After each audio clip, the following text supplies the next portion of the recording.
Ready na ang food niya. Request niya yan ay sinigang na manok. Ito, nilagyan ko lang siya syempre ng mga gulay. Tapos yung prutas niya, dragon fruit, at may baon na rin siyang Dutch milk. Na, ipak na natin at ipapadala na natin sa kanya.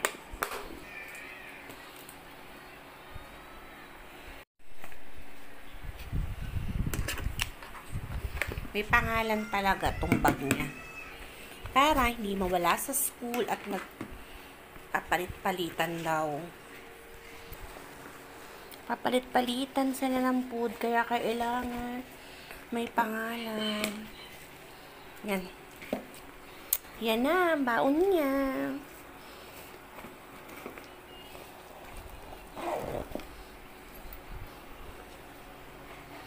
Yan na.